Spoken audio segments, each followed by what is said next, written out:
האמת, החתונה הזו הייתה מתוכננת לעוד בערך בין שבוע לשבועיים. יש לנו את הצדיק מירמיאל, שהוא בעצם מדריך למשהו מהנושאים. הוא אמר, בבקשה, נעמן, זה שסיפרו לי, כן? אני לא הייתי. אני רוצה שתקדים את החתונה כל עוד שאמא היה בחיים, ותעשה את זה מיד בבית חולים ביום X. וככה הוא עשה, אני ראיתי את הסרט, הסרט גם של החתונה שלו, איך שהוא בא לאמא שלו, שהיא בלי הכרה, מזמין אותה לחתונה, בא אליי, אבא, אני רוצה להזמין אותך לחתונה שלי, אני רוצה בחתונה. יצא ועשה חתונה, איזה חתונה היא נראית, שהדמעות ושירים והקלה והחתן. תמיד אחרי החתונה יש 7 ברכות, זה נקרא, של חתן וכלה, שהם עושים כל יום בית אחר, שמחה, ומברכים אותה. בדיוק, ביום האחרון של 7 ברכות, היא נפטרה. אז בחתונה בעצם היינו... רק בכיתי, לא עשיתי כלום, לא חשבתי על כלום. לא חשבתי על כלום.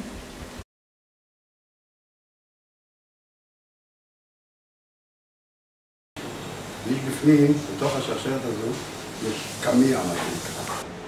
קמיע לשמירה של הצדיק מירמיאל, שמגיל 0 שמים להם את ה... לא באופן הזה, יש קמיעים בלי כיסוי גם, רק הקמיע עצמו, אז שמים סרט, שמים לתינוק ברגל או ביד, מאמינים בזה שזה שומר. וקניתי בשביל אשתי, והיא לא רצתה את זה, אז אני לקחתי לי את זה. ביום של התאונה אתה ענדת את השרשרת? כן. זה היה יום ראשון בבוקר, היינו שבת בירושלים. נסענו בכביש הבקעה, דרך כביש הבקעה.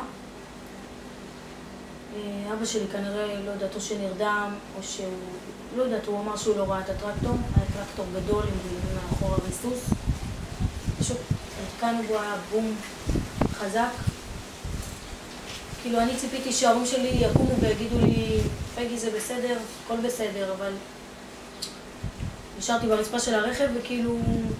אני צריכה לטפל בילדים, כי אני הייתי הכי גדולה שלו. היינו בתוך הרכב, אני ואשתי, לבד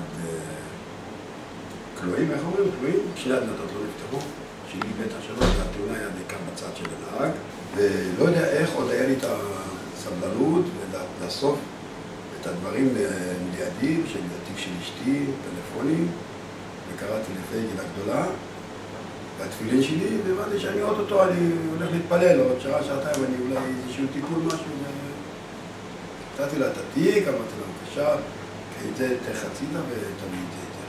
ואני שומע בעצם ברקע את המד"א, מדווחים, איזה מצב תאונה יש, והיא אישה פגועת ראש קשה מאוד, עוד בן אדם פצוע מתרחק תחתון, קשה מאוד. שני הרגליים שלי בעצם היו מרוסקות, רק 30 יום אחרי שהיא נפטרה, אני ידעתי שהיא נפטרה. למרות שהתאוששתי עוד לפני. אבל הצדיק שלנו ביקש כל תוקף לילדים ולכל מי שמבקר אותי, שאבא לא ידע שהיא לא נפטרה. אני בעל ראש הומור מאוד גדול, תאוששתי ישר עם ביטחון, בצחוק, להרגיע את הילדים וזה, ותמיד שאלתי מה עם אמא, איך היא מרגישה. אז אמרו, בסדר, בסדר, אז אני אומר, למה אתם כל הזמן אצלי? אנחנו גם קצת לי מה לבקר, אני רואה אותם כל הזמן מסביבי. אז הם כן עשו הצגה, הצליחו לעבוד עליי ככה טוב טוב, ובאמת לא ידעתי, ואפילו לא חשדתי. חיה, המטפלת שלי האישית, לוקחת אותי לטייל למעגל הלמטה. פתאום, מה אני רוצה? מה היא אומרת לי? אמא פה, הייתה. לא קלטתי, הייתה. ככה אני... אמרתי, אמא פה, בחדר הזה, עכשיו אני רוצה להיכנס. יש לי זכות, אני בעלה, אני רוצה עכשיו ללכת ולראות אותה. היא קיבלה שוק. כל הסוד הולך להתפוצץ. אז היא ראתה חברה שלה, שהייתה חברה שם, חברה טובה שלה, פתאום. היא אומרת לי, רק שהיא אבא. רצה אליה, היא אומרת לה, מה אני אעשה? אבא רוצה להיכנס עכשיו לאמא. מה אני אעשה? הוא מתעקש להיכנס לאמא. היא אומרת לה, בואי איתי. מה, חי, את לא יודעת שהעבירו איתי מה להר הצופים? אתמול בלילה? איפה? היא מתכנס, היא לא נמצאת פה. כי לא הייתי כבר מוכן מבחינתם שספרו לי, והוא ביקש שהוא רוצה להעביר לי את זה. נכנסנו לחדר, אני ובת ובן שלי, והוא עשה את זה במקצועי, היא נפטרה. אני ממשילה את המשפחה שלנו למגדל, שיש מגדל בין 20 קוביות, שאנחנו 18 ילדים ואבא ואמא, וכשמגדל בנוי, קוביה אחת נופלת, כל המגדל קורס. אז ככה גם אנחנו, כאילו, כל המשפחה כאילו היא התפרקה מהתאונה, מהסיפור הזה, שאמא שלי כאילו היא הייתה אישה שפשוט החזיקה את כולם. והכל נפל, הכל קרס. ההתמודדות הנפשית, מיום ליום, משבוע לשבוע, יותר קשה ויותר קשה. רק מתחיל לעכל ולהבין בעצם מה קרה איתי. זה לא רק מה קרה איתי, זה לא רק מה שקרה איתי, זה קרה עוד מסביב כל המשפחה. זה אפשר להגיד התמוטטות, ריסוק של משפחה שלמה. האמא, תמיד הייתי אומר, אמא בבית, איך קוראים לה? עקרת בית, נכון? אשתי, היא הייתה עקרת בית, לא רק עקרת בית, היא הייתה עיקר הבית. ואם העיקר של הבית לא נמצא, היא כמו יסודות, העדר מתפזר. היא טיפלה, היא הייתה אישה חזקה, דיקטטורית. שעה 6 כולם יושבים בשורה, עד ערב, 7:00, לא יהיה ציוץ, שעה של לישון. עכשיו המשפחה היא בעצם מפורקת. כולם בתוך הבועה שלהם, ואמא ואבא כבר. זה לא אבא. הרבה אני בוחן על המצב. אני לבד, אז אני בוחן, לא מתבייש להגיד, טוב לי לבכות.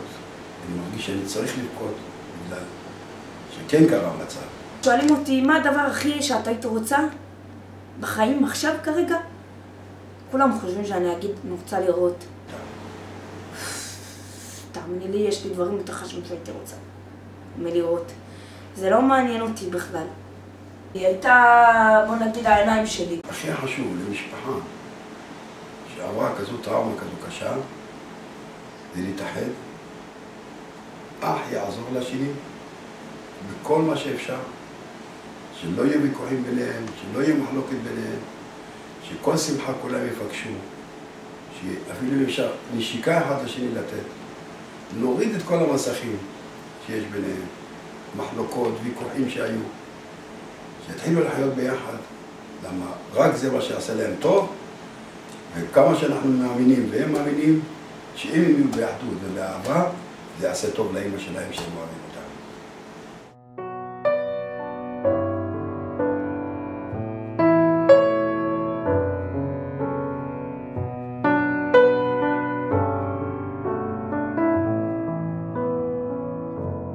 יש רגעים, נגמרות לי המילים, רק הראש מלא תמונות, רעשים ודמיונות.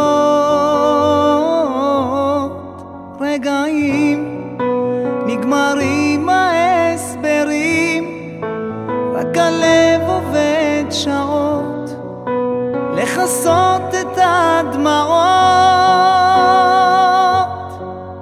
אם יש גן עדן או מקום מסתור עכשיו, חבקי אותי ואת פצעי, וקחי אותי אליו. אמא, אני רוצה בנפש פנימה, לחזור הביתה אל ביתי, כמו שהיה בילדותי.